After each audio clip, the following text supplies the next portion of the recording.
사실 뉴스를 종합해드립니다. 깊이 있는 뉴스 YTN FM 출발 새 아침.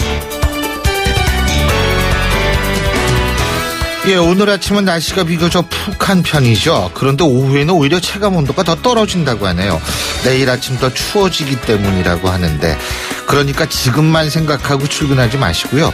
오후와 밤을 기준으로 채비를 단단히 하고 나가시기 바랍니다. 근데요, 이런 거 보면 우리 인생도 마찬가지가 아닌가 하는 생각도 얼핏 드는데요. 지금 당장만을 바라보지 말고 앞으로를 생각해서 미리미리 대비해야 한다는 건 삶도 마찬가지라는 건데요. 오늘도 그런 미래를 준비하는 하루 되시기 바라겠습니다.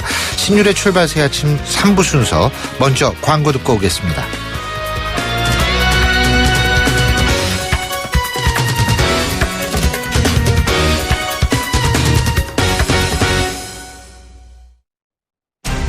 온도와 습도를 항상 일정하게 유지시켜주는 항온한 습기 전문기업 AR. 전산센터, 반도체 공장, 미술관, 박물관, 귀중품 보관실을 30년 축적된 기술로 AR이 지켜드립니다. 24시간 확실한 서비스 보장 031-497-0561. 아유, 세 단계 종이 또 걸렸어? 정말 제본 하나 하려다가 미치겠네.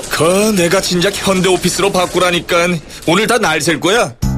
이제 스트레스 받지 마세요. 사무기기 전문기업 현대오피스가 책임지겠습니다. 사무기기의 올바른 기준 현대오피스. 포토라인이 아닙니다. 포토존 탈취장치 19년 오직 한길. 포토존 탈취장치 명품만을 고집해온 센텍. 대표이사 권용석입니다. 하수관악취, 공장 유해악취 이제 포토존에 맡겨주세요. 대표이사가 보증합니다. 센텍. 센데 1544-8785. 사장님, 성악가 김동규 씨네 집 바닥재 좋던데 우리 집도 똑같은 걸로 해줘요. 요즘 떠오르는 바닥재 스타 강마루. 스타일 좋고 습기 열 긁힘에 강하니까 오래 사용하려면. 그래서 스타 강마루를 하는구나. 성악가 김동규입니다. 강마루 스타는 스타 강마루. 스타 강마루. 고객님 사랑합니다. 배우 박서연이에요. 제가 뭘 잘 잊는 걸로 소문나 있잖아요. 근데 딱 한 가지 안 잊어먹는 게 있답니다. 대리운전 번호 2588 말이죠. 2588은 안 되는 노래까지 되더라고요. 좌우로 정렬 2588.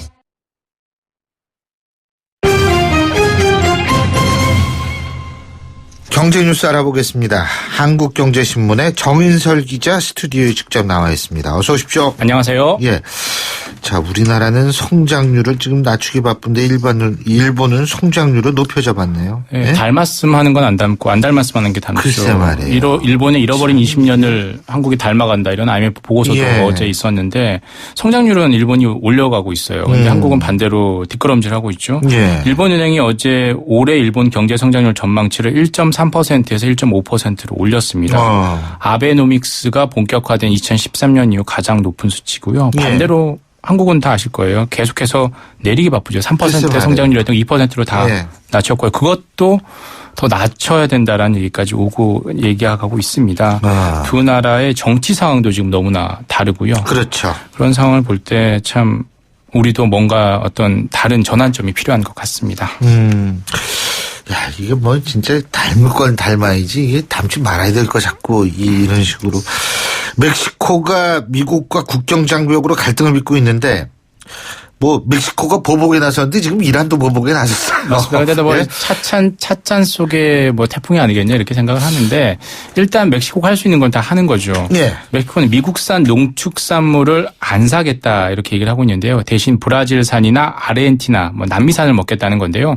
멕시코를 뭐 이렇게 얕잡아 볼 건 아닙니다. 미국산 옥수수와 쌀, 이런 미국산 낙농 제품의 최대 수입국이거든요. 그래서 이걸 줄여서 미국이 무역장벽 쌓고 국경세 부과하겠다는 것에 대해서 보복을 하겠다라는 건데요. 그래도 멕시코산 고율의 국경세를 물어서 멕시코가 입는 타격에 비해서 이번 조치로 미국이 입는 영향이 얼마나 될지는 뭐 한번 지켜봐야 미지수일 것 같고요. 만약에 미국이 한미 FTA 재협상한다면 우리가 할 수 있는 카드는 뭐가 있을까요? 미국산 소고기 덜 먹겠다라고 해도 미동이라도 하겠습니까? 할까요? 아니, 그리고 싸니까 그게 뜻대로 안 되죠. 그렇습니다. 근데 이렇게 트럼프 한 사람이 전 세계를 흔든다는 걸 보면 이게 참. 그리고 예. 그것도 행정명령이라는 정말 미국에만 있는 제도를 통해서 예. 서명 하나 가지고 지금 뭐 반이민 정책이고 전 세계를 뒤흔들고 있잖아요. 그리고 이게 또 이것도 제가 항상 얘기하지만 이 진보 보수의 문제가 아니거든요. 반이민 정책이 무슨 진보 보수예요. 예? 맞습니다. 이거는 인권에 관한 문제인데. 인권 종교에 관한 그렇죠. 문제죠. 이걸 가지고 뒤흔드는다는 게 사실 자체가 저는 사실 상식적으로 이해가 잘 안 가요. USA 이름을 바꿔야 되지 않나요? 유나이티드가 아니죠. 화이트. 그렇죠. WSA로 바꿔야 되는 거 아닌가 싶어요. 맞습니다. 그리고 이제 여러분들이 해외여행 갈 때 인터넷으로 호텔 예약하는 게 호텔스닷컴이나 익스피디아 뭐 이런 거 이제 대표적으로 하는데 우리나라 공정거래위원회가 이런 글로벌 여행 예약 사이트를 조사한다 그러는데 이게 뭐 문제가 있어서 그래요? 지금 올해 같은 경우에 황금 연휴가 지금 다 있잖아요. 5월 첫째 주, 뭐 5월 4일만 휴가 내면 그렇죠. 최소 5일 이상의 연휴가 보장이 되고 가장 황금 연휴는 10월에 추석이잖아요. 그래서 10월 8일인가요? 10월 2일이죠. 10월 2일만 휴가를 내면 열흘간 그렇다고 누릴 수 있죠. 그래서 지금들 다들 그때를 대비해서 막 예약을 하고 있어요. 대부분 예약을 어디서 통하냐? 방금 말씀하셨던 호텔스닷컴, 익스피디아, 아고다 같은 글로벌 예약 사이트예요. 왜냐하면 호텔망이 잘 갖춰져 있거든요. 네트워크가 잘 갖춰서 여기를 이용하는데 우리나라 여행 시장의 여행 예약 시장이 70% 정도를 차지해요. 그런데 이런 글로벌 여행 예약 사이트의 문제가 뭐냐면 세전 가격이 딱 표시가 되어 있습니다. 예를 들어 1박에 10만 원입니다라고 해서 나중에 결제하려고 보면 거기에 텐텐이 붙는 거죠. 세금 붙고 수수료 붙고 뭐 봉사료 붙고 12만 원 정도 된다. 12만 원 된다는 거죠. 근데 한국 여행 사이트는 그렇지 않아요. 왜냐하면 총액 표시제라고 해서 우리 식당 가도 새우 가격, 텐텐 붙은 가격을 표시하게 되어 있잖아요. 그렇죠. 이런 글로벌 여행 사이트들은 그런 규제를 안 받습니다. 왜냐하면 한국에 지사가 없고 법인이 없기 때문에. 그리고 환불도 잘 안 해줘요. 지금 공정거래 약관 소비자 분쟁 약관의 기준은 30일 전에 취소를 하면 출발 전 30일 전에 예약하면 계약금 전액을 환불하게 돼 있는데 이런 사이트 같은 경우에는 그런 계약금도 돌려주지 않고 수수료를 붓고 환불도 아예 안 된다 이렇게 얘기를 하고 있거든요. 이런 불공정 약관에 대해서 공정거래위원회가 조사를 한다라는 거고요. 전 세계에서 되게 이례적인 일이에요. 그 결과는 2분기 중에 발표할 예정이라고 합니다. 그렇군요. 자, 그리고 우리 남자들 좀 뭐 여성분들한테도 해당되는 경우도 있지만 교수님한테 특히 해당되는 네, 저한테는 아주 해당이 많이 되는데 이 술에도 담배처럼 건강증진 부담금이라는 걸 매기는 방안을 고민하고 있다. 이런 소식이 들려서 논란이 일고 있는데 결국은 술값도 담배값만큼 대폭 오를 수 있다는 그런 얘기죠. 맞습니다. 담배에 세금이 70% 이상이에요. 준조세까지 포함해서 73% 정도. 제가 없습니다. 어떤 국가라고 얘기는 안 하는데 뭐 동남아 국가 나가면은 에세 한 값이 1,000원이 안 돼요. 맞습니다. 그래서 교수님 같은 분은 정말 애국자시잖아요. 저야 담배 한 값이면 하루 종일 국가만 생각하고 있죠. 매일매일. 모두들 담배 하루에 피시면서 담배 한 값 정도를 태우니까. 왜 그런데 비흡연자들은 그런 마음을 몰라준다는 게 문제라는 거잖아요. 근데 담배에 841원 정도의 건강증진 부담금이라는 게 들어가 있습니다. 근데 이걸 술에는 안 들어가 있어요. 근데 술에도 이 담배만큼의 건강증진 부담금을 매긴 방안이 검토 중이다 이런 소식이 들렸거든요. 그렇게 되면 소주값, 맥주값 작년부터 올랐어요. 8% 올랐고 맞습니다. 올해 빈병보증금이 오르면서 최근에 또 올랐어요. 근데 만약에 이 건강증진 부담금이 또 추가가 되면 최소 20에서 30% 정도의 소비자 가격 인상이 되면 식당에서 요즘 뭐 소주값 4,000원 정도 하잖아요. 3, 4,000원 하는데 이게 5,000원까지 오를 수 있고 더 오를 수 있다라는 건데요. 결국 이렇게 되면 정부 입장에서는 세금 들어서 좋다. 근데 이게 결국엔 건강증진 부담금이라는 우회적인 형태로 꼼수 증세 아니냐 이런 논란이 있는 거죠. 그리고 실제로 건강증진 부담금이 건강을 위해서 몇 퍼센트 쓰였느냐. 흡연자나 이런 사람들한테 10% 정도밖에 안 된다는 거예요. 그러니까 이제 이런 부분하고 실제로 술, 담배 이게 소주 주로 서민들이 마시는 거 아닙니까? 맞습니다. 그럼 왜 서민 부담만 늘리냐 이거예요. 네? 차라리 뭐 하여간 그렇다는 얘기죠. 담배 얘기 나오시면 특히 갑자기 제가 흥분하고 있어요. 자, 건강보험료 개편안 그 재정 손실을 충당하기 위해서 건강증진 부담금을 매긴다 술에 이런 얘기가 있는 거죠. 최근에 건강보험료 개편했잖아요. 그래서 이렇게 되면 결국에 저소득층의 보험료를 좀 깎아주면 나중에 2024년에 3단계 개편안까지 완성이 되면 연간 2조 3천억 정도의 적자가 있으니 예상이 되니 이걸 술에 건강보험 증진금을 매겨서 충당하는 것 아니냐 이런 비판이 있어서 정부는 여론을 떠보는 걸 수도 있고요. 한 발 물러섰죠. 아유, 이렇게 국민들 건강을 아주 생각해주는 정부가 있으니까 아주 든든하네요. 맞습니다. 예? 네, 정신 건강도 좀 생각해줬으면 좋겠는데. 자, 애를 키우거나 집안 살림만 하는 남성 수가 급증하고 있다고 그러네요. 우리 보통 옛날에 남자들끼리 하는 농담. 나의 꿈은 뭐냐면 셔터맨이다 이런 얘기 많이 하잖아요. 아, 그때도 그랬어요. 네. 우리 때도 그랬는데. 맞습니다. 야, 요즘에도 그러는구나. 요즘에는 그런지 모르겠지만 예.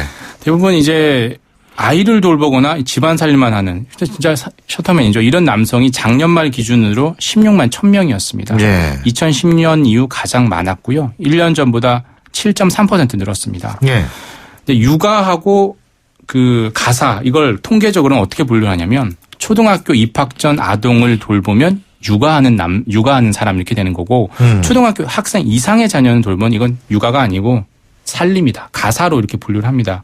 육아하는 남성은 1년 전보다 줄었는데 이 가사 초등학교 학생 이상을 둔 자녀를 하면 남성은 2012년부터 계속 증가를 했어요. 예. 근데 이게 정말 자발적으로 원해서 살림을 하고 있는 걸까요? 아니면 일자리가 없어서 그냥 집에 눌러 앉았는지는 통계적으로 분류되진 않아요. 불황의 단면이기도 하고 예를 들어 능력 있는 여성, 일하는 여성, 워킹맘들이 늘어서 살림하는 남성들이 늘었다 이렇게 볼 수도 있는 거죠. 예, 잘 알겠습니다. 오늘 말씀 여기까지 듣겠습니다. 고맙습니다. 감사합니다. 예, 지금까지 한국경제신문의 정인설 기자였습니다.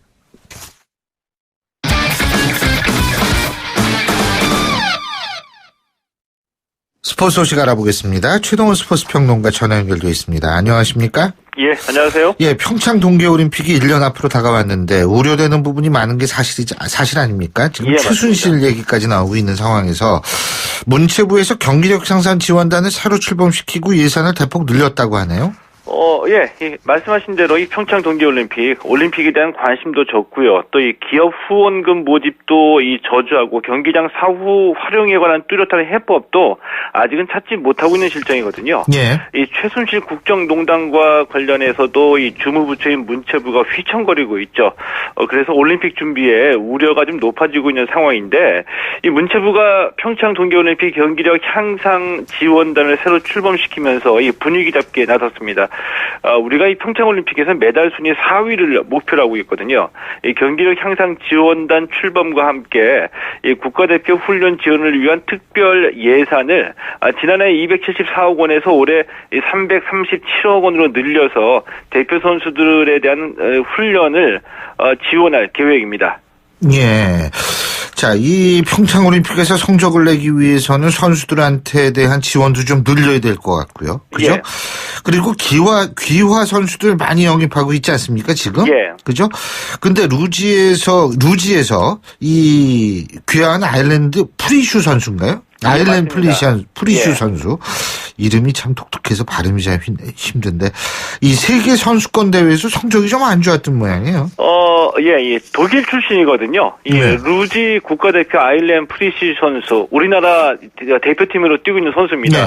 이 아일랜드 프리슈 선수가 세계 선수권 대회에서 저조한 성적에 그쳤습니다. 여자 싱글에서 이 전체 참가 선수 45명 가운데 34위에 그쳤거든요. 그런데 이 프리슈 선수가 2015년에 은퇴한 이후에 1년 정도 썰매를 타지 않았기 때문에 아직은 이 기량을 완전히 회복하지 못했다 이렇게 볼 수도 있겠고요. 이 루지 연맹이 이 비시즌 기간에 열심히 훈련하게 되면 이 평창 동계올림픽에서 좋은 성적 기대할 수 있다 이런 입장입니다. 루지 대표팀이 이 다음 달 17일에 이 평창올림픽 테스트 이벤트로 이 8차 월드컵 대회가 이 국내에서 개최가 되는데 루지 대표팀은 이 대회에 다시 참가할 계획입니다. 예, 그렇군요. 자, 그리고 3월에 WBC 월드 베이스볼 클래식 1라운드가 고척 스카이돔에서 개막을 하는데 오늘부터 입장권 판다 그러네요? 이 WBC 기다리시는 분들이 많이 계시거든요. 이 1라운드가 이 3월 6일에 고척 스카이돔에서 개막합니다. 오늘부터 입장권이 예매가 되고요. 입장권은 이 인터파크 홈페이지하고 어플리케이션 또 ARS 등을 통해서 예매할 수 있고요. 한 사람당 최대 4장까지 구입할 수가 있습니다. 경기 시간도 확정이 됐거든요. 우리 대표팀의 모든 경기는 오후 6시 30분에 시작합니다. 우리나라하고 이스라엘이 이 개막전을 치르는데 이 3월 6일 오후 6시 30분에 우리나라와 이스라엘이 공식 개막전을 치릅니다. 그렇군요. 자, 야구 얘기인데요. 계속 피츠버그 강정호 선수 있지 않습니까? 예. 음주운전 때문에 메이저리그에서 징계받을 수도 있는데 피츠버그 단장은 예정대로 강정호 선수가 스프링 캠프에 합류하기를 바란다 이런 얘기를 했어요. 이게 어떻게 된 거예요? 예. 이 메이저리그에서 징계를 받을 수도 있습니다. 근데 아직까지는 징계가 결정되지 않았거든요. 자, 이런 상황에서 이 피츠버그 헌팅턴 단장이 변수가 있기는 있는데 이 강정호 선수가 이 정상적으로 이 스프링 캠프에 합류하기를 바란다. 이런 말을 해서 이제 주목을 받고 있는 겁니다. 메이저리그 사무국하고 선수 노조가 협약을 맺은 게 있거든요. 이 협약에 따라서 이 강정호 선수가 알코올 치료 프로그램을 이수할 가능성이 큰데 만약에 이 강정호 선수가 알코올 치료 프로그램을 받게 되면은 이 스프링 캠프에 제때 참가하지 못할 수도 있는 상황입니다. 예.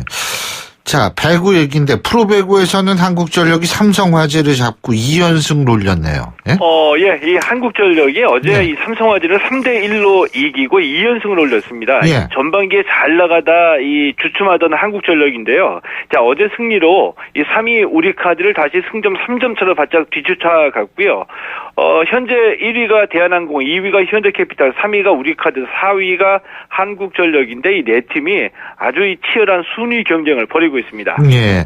자, 그리고 프로농구에서는 KT하고 LG가 선수를 주고받는 트레이드를 했는데 KT가 주축 선수인 조성민 선수를 내보냈네요. 예? 프로농구 KT가 이 국가대표 슈터인 조성민 선수를 LG로 보내고 이 대신에 김영환 선수를 영입했습니다.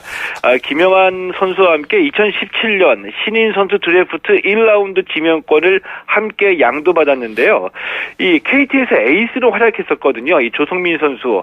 어제 이 트레이드 소식을 듣고서 머릿속이 복잡하다. 정리할 것도 많고 생각이 아직은 정리가 안 됐다. 이런 말을 하기도 했습니다.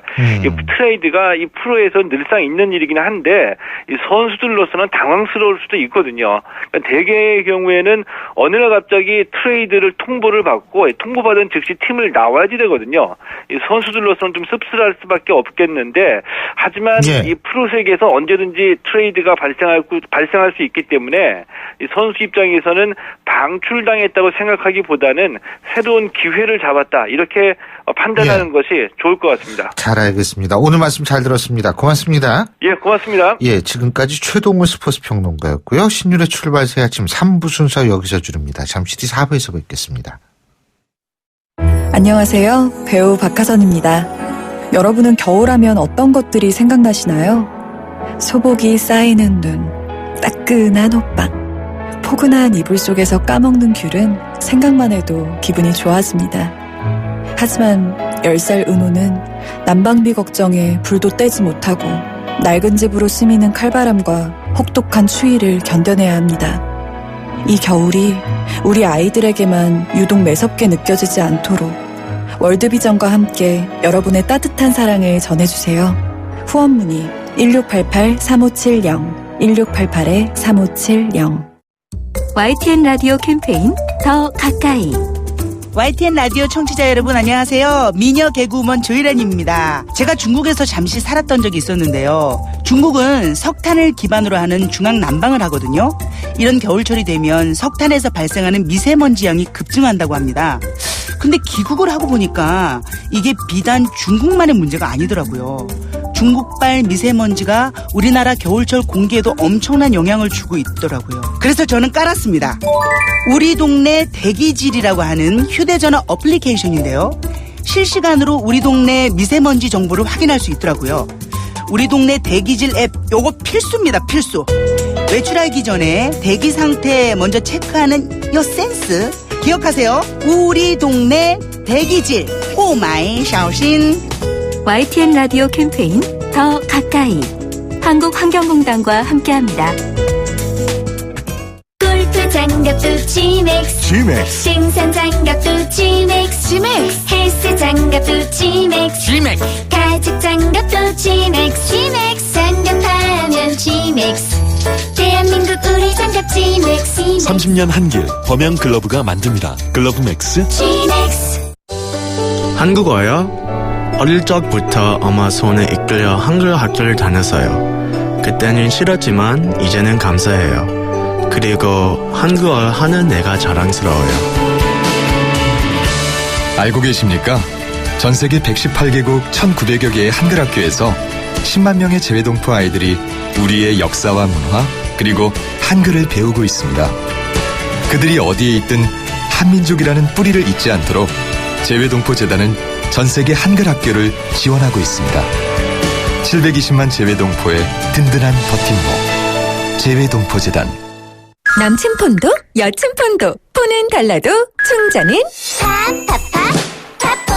집에서도 차에서도 장소는 달라도 충전은 팝폰. 언제 어디서나 스마트폰 충전기 브랜드 팝폰. 폰이 아니라 폰 팝폰. 날카로운 분석, 내일을 보는 시선, 신율의 출발 새 아침. 신율의 출발 새 아침 4부 순서 시작합니다. 자, 먼저 오늘 하루 여러분 푸근하게 시작하라고 저희가 항상 여러분께 보내드리는 코너가 있죠. 출발 한마디 함께 들어보시죠. 출발 새 아침에서 드리는 선물 같은 한마디.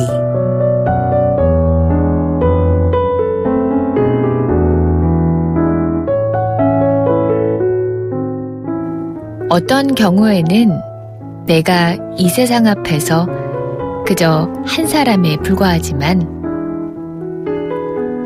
어떤 경우에는 내가 어느 한 사람에게 세상 전부가 될 때가 있다. 어떤 경우에도 우리는 한 사람이고 한 세상이다. 오늘은 이문재 시인의 어떤 경우 가운데 보내드렸습니다.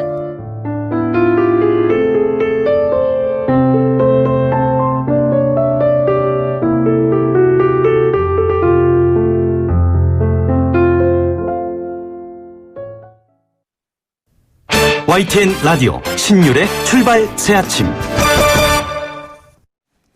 어제 중고등학교 국정역사 교과서의 최종본이 공개가 됐죠. 그동안 참 여러 가지 논란을 일으켰던 이 역사 국정교과서.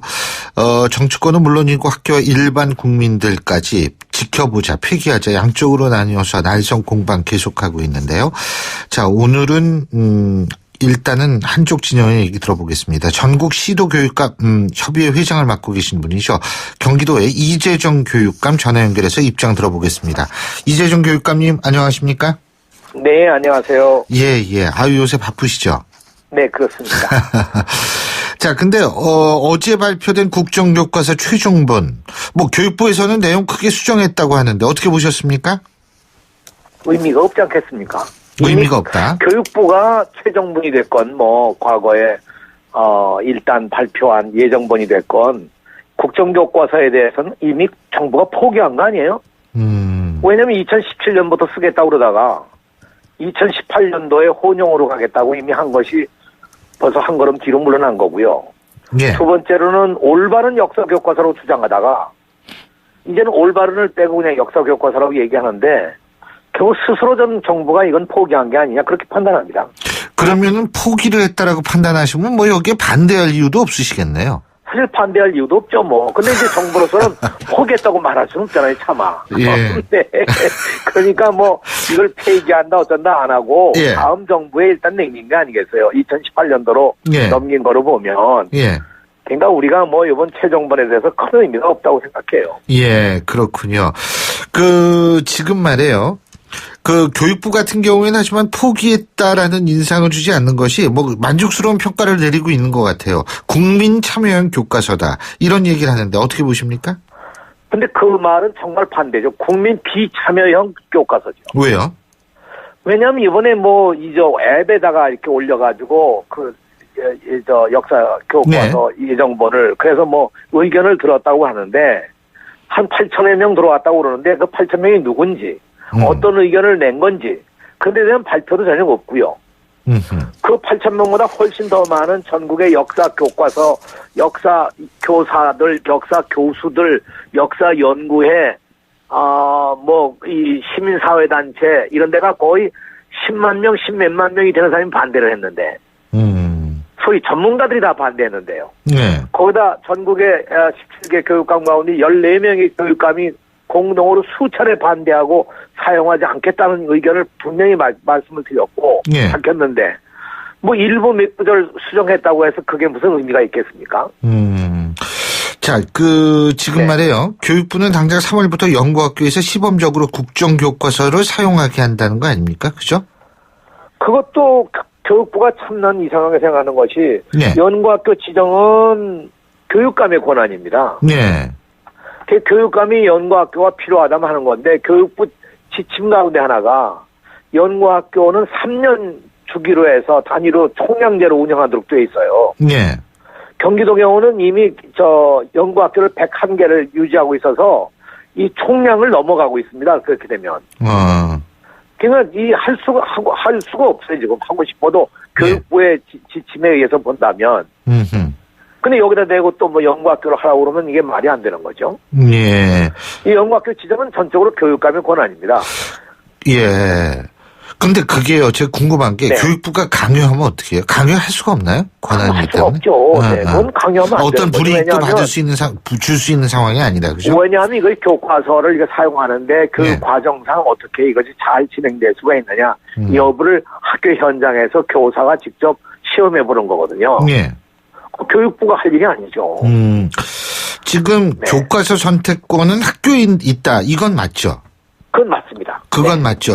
그러니까 만일 어떤 학교에서 나는 이 국정교과서 쓰겠다. 그러면 그냥 쓰는 거죠. 쓰는 거는. 그러나 국정교과서에 대해서는 조금 다릅니다. 왜요? 조금 강제성이 있어요. 원래 일반 교과서의 경우는 그냥 검인정 교과서의 경우는 여러 개의 책이 있지 않습니까? 예. 그럼 담당 교사들이 몇 권의 책을 골라서 학교 운영위원회에 제시를 해요. 예. 그럼 학교 운영위원회가 검토해서 순위를 정해가지고 교장에게 이제 보고를 합니다. 예. 그럼 교장은 거기서 한 권을 고르도록 돼 있어요. 이런 식인데 국정교과서는 그렇지가 않습니다. 그러니까 법률로 본다고 그러면 강제성이 좀 있는 건데 이걸 가령 거부를 했다. 예. 그랬을 때 어떻게 하느냐? 그래서 또 어떻게 처벌을 하겠습니까? 그러니까 좀 강제성은 있지만 거부를 해도 그것이 무슨 처벌을 할 수 있는 것은 아니다 이런 말씀이시네요. 그렇죠. 할 수 있는 건 아니죠. 네. 근데 왜냐 제가 이걸 왜 여쭤봤냐 하면 대구시 교육청이라든지 경북도 교육청, 울산시 교육청은 교과서 선택권은 학교에 있다 지금 이런 얘기를 해서 여쭤본 거거든요. 네. 그건 당연히 학교에 있습니다, 기본적으로. 그러니까 그건 학교 자율에 맡겨 있는 것이. 그러니까 그건 경기도 교육청도 마찬가지 아니에요, 그죠? 마찬가지 입장이죠. 단지 이제 그 시범 학교를 지정하는 것은 교육감의 권한이기 때문에 지금 그렇습니다. 여건상 그건 불가능하다라는 이런 말씀이시고요, 그죠? 네. 그리고 적절치 않은 거죠. 예. 네. 적절치 않다. 뭐가요? 네. 그러니까 교육부가 그렇게 얘기하는 거예요. 경기도에 가면 현장 역사 교사들이 전원이 그걸 반대하고 있는데 그걸 어떻게 연구 교육하라고 교육감이 지시를 하겠습니까? 현장의 의견, 국민의 의견, 학교 현장의 교사들의 의견이 그런데 이게 근데요, 새롭게 이게 좀 바꿨는데도 불구하고 여전히 의견이 그런 거 직접 들어보셨어요? 이 공개된 다음에 최종본? 아니 오늘 언론을 통해서만 봤어요. 언론을 통해서. 네, 그래서 직접 들은 바도 없는 거고요. 누가 어떻게 고쳤는지 내용도 그런데 언론에 난 걸 보면 대한민국 정부와 대한민국 정부 수립과 대한민국 수립을 병행해서 쓴다 이런 얘기가 있던데요. 네. 그거야말로 혼란만 부추기는 거죠. 아니 이게 그러면은 우리 이재용 교육감께서는 이 역사 교과서 어떻게 해야 된다고 보세요? 간단하게. 저는 한마디로 얘기하면 누구나 역사 교과서를 쓸 수 있도록 열어야 됩니다. 자유발행제로 가야 됩니다. 검정은 받아야 된다 하지만. 검정받지 않고. 아이고, 그러면은 그걸 어떻게. 그럼 누가 그걸 채택하느냐. 그걸 교육감에게 맡겨서 교육감이, 이거는 쓸만하다. 이런 판단을 하면 아까 말씀드린 학교가 그걸 정하는 거죠. 그런 자유발행제로 가야 되는 거죠. 지금 OECD 국가에서요. 사실상 여러 나라가 다 검정도 아니고, 자유발행제 아니면 인정제예요. 자유발행제 하는 데는 가령 영국이나 불란서나 핀란드 같은 정말 교육의 선진국들이 자유발행제하고 있고요.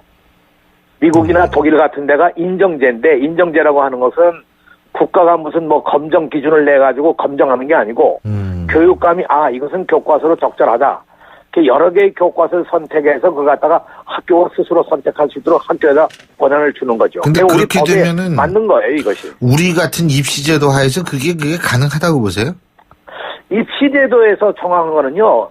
역사 문제라는 건 어차피 어떤 해석의 문제이기 때문에 어떤 답을 하나 외워서 쓰는 게 역사 교육이 아니거든요. 그럼 입시를 바꿔야겠네요. 아니죠. 입시에서도 여러 가지 해석을 인정하고 들어가야죠, 답에.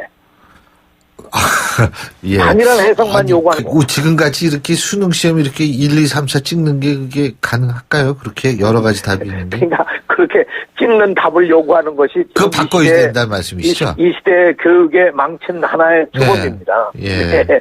답은 여러 개가 있을 수 있는 거죠. 그거 이제 바꿔야 된다 이 말씀이시대요. 그렇습니다. 알겠습니다. 네. 예, 오늘 말씀 여기까지 듣겠습니다. 고맙습니다. 네, 감사합니다. 예, 지금까지 경기도의 이재정 교육감이었고요. 저희 제작진이 어제 국정교과서 최종본 공개 및 집필 기준을 발표한 교육부 이영 차관한테도 인터뷰 요청을 했습니다만 일정상의 어려움으로 인터뷰에 응하지 못한다. 이렇게 알려왔음을 여러분께 말씀을 드립니다.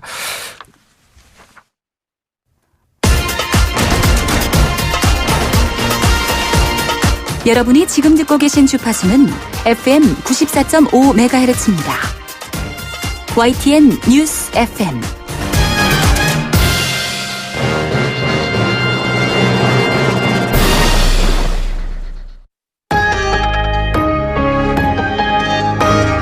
위기의 한국 경제. 하지만 해법은 있습니다.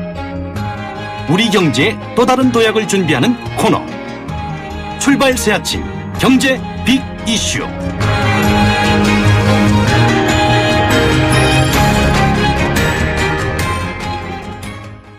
예, 신율의 출발 새 아침에서 매주 수요일 날 보내드리는 중요한 순서죠. 바로 경제 현안을 짚어보는 순서, 경제 빅 이슈인데요. 오늘도 서울대학교 이필상 교수 스튜디오에 나와 계십니다. 어서 오십시오. 예, 안녕하세요.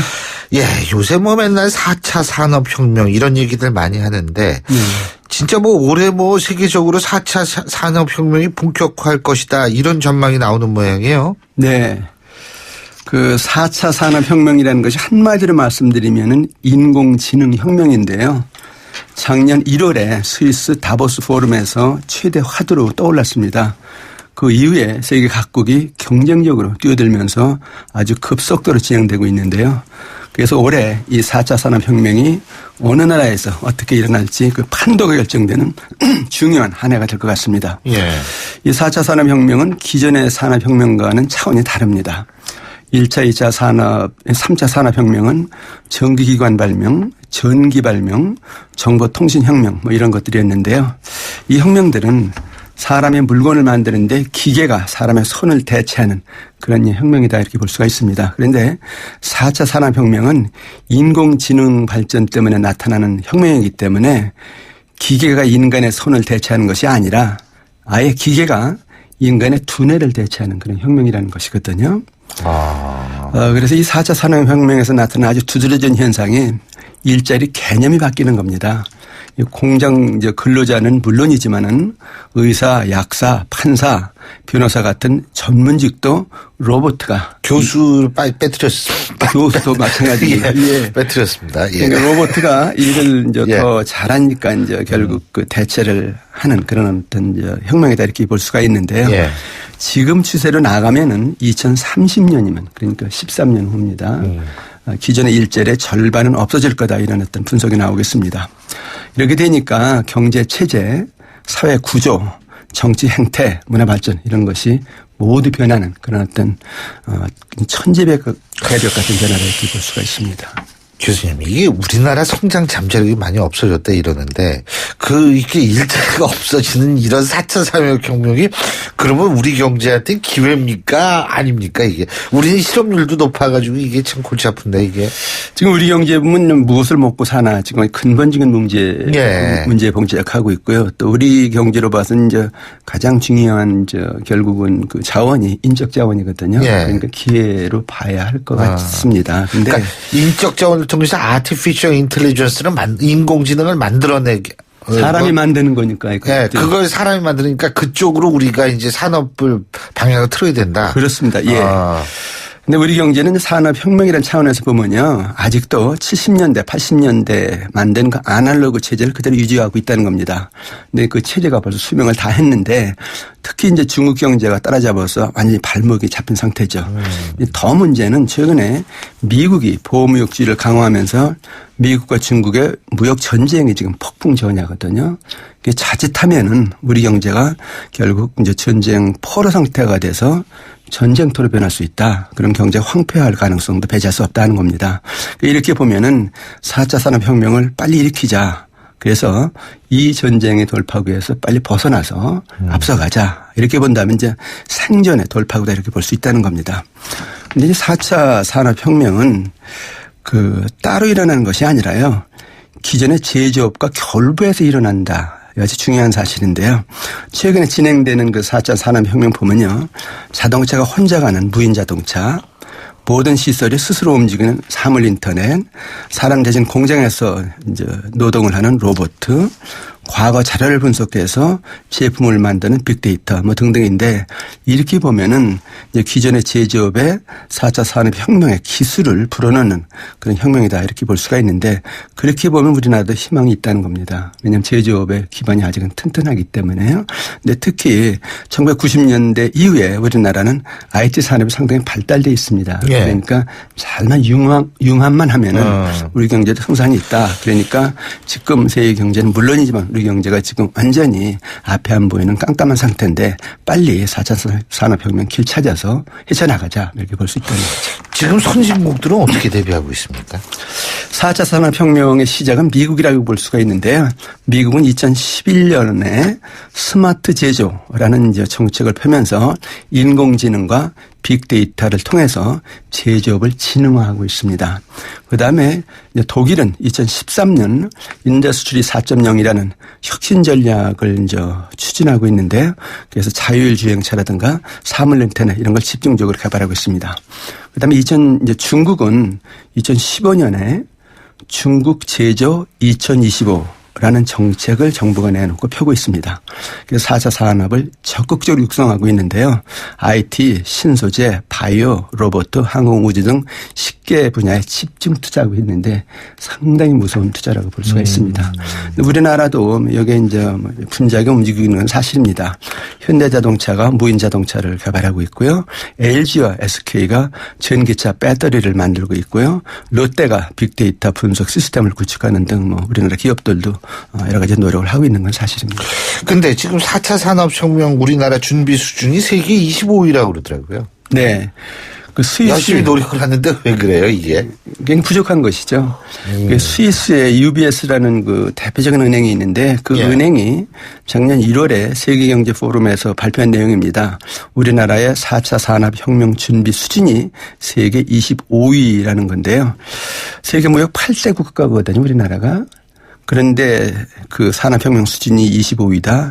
말이 안 된다는 겁니다. 여러 가지 이유가 있는데 첫 번째 이유는 산업 구조가 전통 제조업이 고착화 있다 하는 얘기인데 자동차, 조선, 철강 이런 산업들이 주력 산업으로 자리를 오래 잡고 있다 보니까 다른 산업들이 발전할 수 있는 어떤 길이 막혀 있다 하는 것이고요. 두 번째는 그 대기업 중심의 산업 발전이라는 것인데 대기업은 경영 구조가 수직적입니다. 경직적입니다. 새로운 변화가 잘 안 일어난다 하는 것이고요. 그다음에 세 번째 이유는 이제 기업의 지배 구조라는 건데 우리나라 기업들 보면요. 대기업이건 중소기업이건 간에 부모가 자식에게 물려주는 그런 세습 구조거든요. 이렇게 되다 보니까 그 아버지 사업 지키는 것이 목적이지 자기 사업 일으키는 게 목적이 아니라는 겁니다. 그리고 아들이 능력이 안 되는데도 물려주니까 그게 문제예요. 사실은. 그렇습니다. 예. 네? 그러니까 이런 풍토에 솔직히 깜도 안 되는 사람들이 맞습니다. 말이에요. 예. 그런 경우 많잖아요. 아주 많죠. 예. 이런 풍토에서 어떻게 4차 산업혁명이 주도적으로 일어나겠느냐 이렇게 보면은 여러 가지 문제가 아주 많은 것이죠. 예. 술 먹고 이상한 물이나 일으키고 이런 재벌 2세, 3세들이 얼마나 많습니까? 굉장히 갑질하고 이런 거만 하지. 예. 능력은 없고. 근데요, 이 4차 산업혁명에서 지금 교수님께서 말씀하신 거를 보면은 이 부실 산업의 구조 조정이 이게 선행이 돼야지 이게 구조가 바뀌고 이렇게 되는 거 아닙니까? 그러면요. 이제 경제 부실 산업이 많다는 것은 경제가 수술을 해야 한다는 건데 그 수술해야 되는 환자가 어떻게 발명을 하고 어떻게 혁명을 하겠습니까? 당연히 그 부실 산업의 구조조정은 4차 산업혁명의 전제 조건이다 이렇게 볼 수밖에 없다는 겁니다. 근데 문제는 이 구조조정에 대해서 정부의 인식이 너무 안일하다는 겁니다. 정부의 구조조정 원칙은 너희 자구 노력해봐라. 그럼 돈 대주겠다. 이런 어떤 원칙이거든요. 그러다가 보니까 결국 이제 대형 사고가 발생했는데 그 대형 사고가 바로 한진해운 사태입니다. 서로 이제 너희 빨리 자구 노력해라. 못한다. 이렇게 이제 밀고 땡기기 하다가 이제 정부가 이제 급해지니까 그냥 법정 관리에 넣어버렸거든요. 결과는 한진해운 망치고요. 한진해운이 가지고 있던 운송망 전부 다른 나라에 뺏겼습니다. 그러니까 우리나라 해운 산업을 망치는 그런 구조조정이 되고 말았다는 얘기인데 그 이후에 뭐 다른 구조조정도 유야무야 되고요.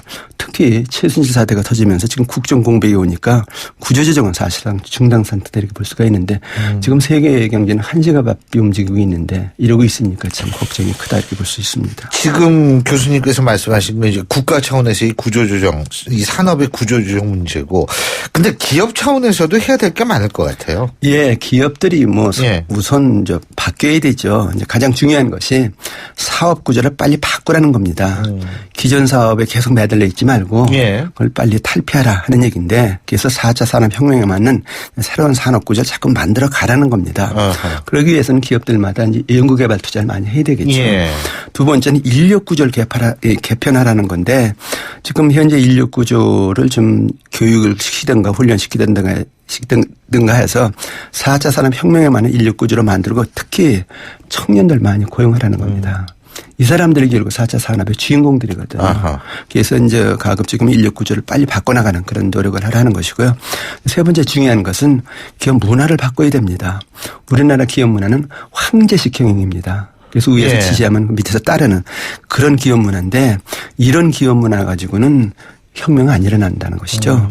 그래서 사업 부서마다 책임자에게 자율권 주고 대신 책임지게 하라는 겁니다. 그래서 누구나 보람을 찾으면서 신바람내게 일을 할 수 있는 그런 경영 문화를 만들어야지 그렇지 않고서는 새로운 산업 혁명 힘들다 이렇게 볼 수가 있습니다. 정부는 그러면은 정책 방향을 어떻게 잡아야 되죠? 가장 중요한 것이 이제 규제 제도를 바꾸는 건데요.